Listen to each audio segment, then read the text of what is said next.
Hello everyone, সবাই কেমন আছেন? আশা করছি সবাই খুব বেশি ভালো আছেন, আর আমিও খুব বেশি ভালো আছি। তো সকাল সকাল বেরিয়ে পড়েছি। তো কোথায় যাচ্ছি না যাচ্ছি সবটাই আপনাদের সাথে শেয়ার করব।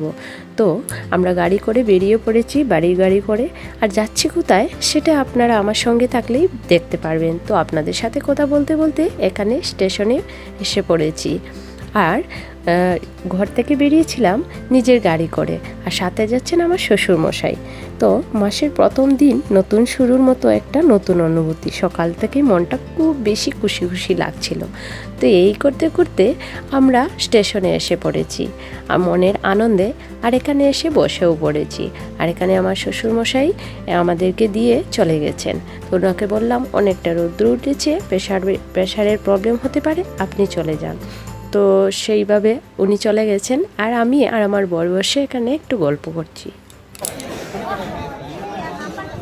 শুভ নববর্ষ সবাইরে। আমার তরফ থেকে শুভ নববর্ষ। আজকের নববর্ষের দিনে আমরা নবদ্বীপ গ্রামে রওনা দিচ্ছি। আমার তো ভালো নাও লাগতে পারে যে আমরা এই বয়স নাই এইসব কিছু আমি সাধুগুরুর স্থানে অবস্থায় যদি ঠাকুরের দর্শন মন্দিরে মন্দিরে যাইতে না পারতে বুড়া বয়স হয়ে গেলাম। এখন আমি দেখছি অনেকটা মন্দিরে যেভাবে ভিড় আছে সমস্ত যাইতে পারছে না, অনেক সিঁড়িও আছে, অনেক ধরনের স্কিলে থাকে। শরীরও শক্তি থাকতে হবে, বাচ্চাটি এটা হয়তো নাই তনাই দেখা অবস্থায় মনে করি যাওয়াটা ভালো। আর তনাই পড়ে গেলে তো যাওয়া যায়। তার লাগিয়া আমরা এই বয়সে রান্না দিচ্ছি, বয়সে যেতাম আরামসে বড় বই সেই সময় তোমার শরীরে সেই কাজ করা যার লাগিয়া। আর আজকে একটা ভালো দিনে আমরা একটা ভালো কাজের লাগিয়া রান্না দিছি, মানে জার্নির লাগিয়া। সাধারণত আজকে আবার সময় সারা বছর ওটা তো যারা খায় সালত প্রথম যারা দেখি না সারা জীবন আর হাঁটা খায়। আমরা আজকে বাইরেছি সালত প্রথম দিন ভ্রমণ করতে ইফতার মস্তবিটা না খাওয়া যেত সারা জীবন সারা বছর তো এগুলো তো যারা যারা দেখা সারা বছর ওরা দেখায়। আচ্ছা আর 3-4 দিনের লাগে 5 দিন লাগে ট্রেনে যাই মুরগান থেকে আইটি ফ্লাই দিয়ে আইটি। আজকে আমরা যাওয়াটা কার কার ভালো লাগলো এটাও প্রিয়, হয়তো অনেকের ভালো না লাগতেও পারে।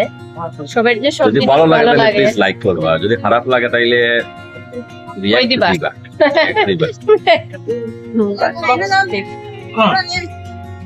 আর এদিকে দেখতে পাচ্ছেন আমি আর আমার বর ট্রেনে উঠেও পড়েছি। তো যখন আমরা স্টেশনে বসেছিলাম তখন লাগছিল যেন একটা নতুন একটা যাত্রা শুরু হচ্ছে। সেটা শুধু যাত্রা নয়, একটা সুন্দর স্মৃতি হয়ে থাকবে। তো সেটাই ভাবতে ভাবতে আমরা দুজন গল্প করতে করতে যাচ্ছিলাম। আর যখন একটু বোর লাগছিল, বসে বসে কি করব, সময় কাটছিল না, তখন আমরা দুজন বসে বসে গেম শুরু করে দিয়েছিলাম।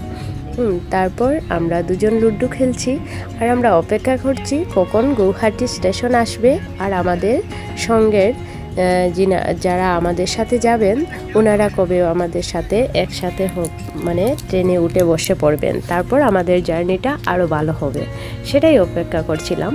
তো ওনারা কারা সেটাই আমি আপনাদেরকে এবার বলবো। তো তার আগে বলি, অনেকক্ষণ অপেক্ষা করার পর আমার অনেকটা গলায় প্রবলেম ছিল, যার জন্য আমি শুয়ে পড়েছিলাম।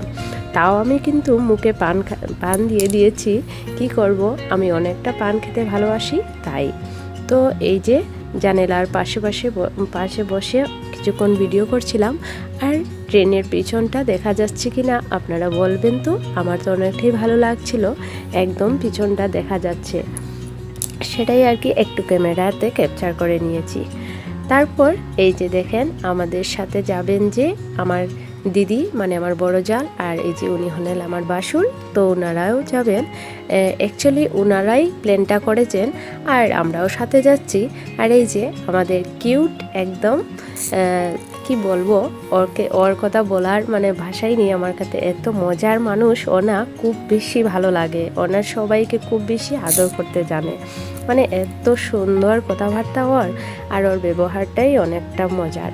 তাই আর কি জার্নিটা খুব বেশি ভালো লেগেছে আমার। তার সাথে গল্প করতে করতে, তারপর ওর সাথে গেম খেলতে খেলতে, তারপর কিছুক্ষণ ক্যামেরা করতে করতে, বাইরের সিনারিটা আপনাদের সাথে শেয়ার করতে করতে আমরা চলে যাচ্ছি। তারপর আমরা যখন রুমে গিয়েছিলাম তখন সময়টা কীরকম কাটিয়েছি সেটাও আমি আপনাদেরকে এই ভিডিওর মাধ্যমে শেয়ার করব। তো ফাইনালি আমরা নবদ্বীপ ধামে পৌঁছে গেছি। আর দেখেন তো আমরা কোথায় এসেছি, এটা একটা গৌড়ীয় মঠ। তো এটা হলো গৌড়ীয় মঠ জল মন্দির, শ্রী চৈতন্য গৌড়ীয় মঠ জল মন্দির। এখানে আমরা থাকবো। তো এখানে থাকার জন্য আমাদের রুম নেওয়া হচ্ছে। তো আমাদেরকে বলেছিলেন তোমরা এখানে বসে অপেক্ষা করো, আমরা রুমটা বুক করে আসি। তো ততক্ষণ আমি ভাবলাম কি করব এখানে বসে বসে, তাই আর কি চারিপাশটা আপনাদের সাথে শেয়ার করছি। আর আমরাও ঘুরে ঘুরে দেখছি। অনেক সুন্দর একটা পুকুর আছে, আর মিডিলে মন্দিরও আছে, যেখানে সকাল ভোর 4টার সময় পূজা করা হয় আর কি।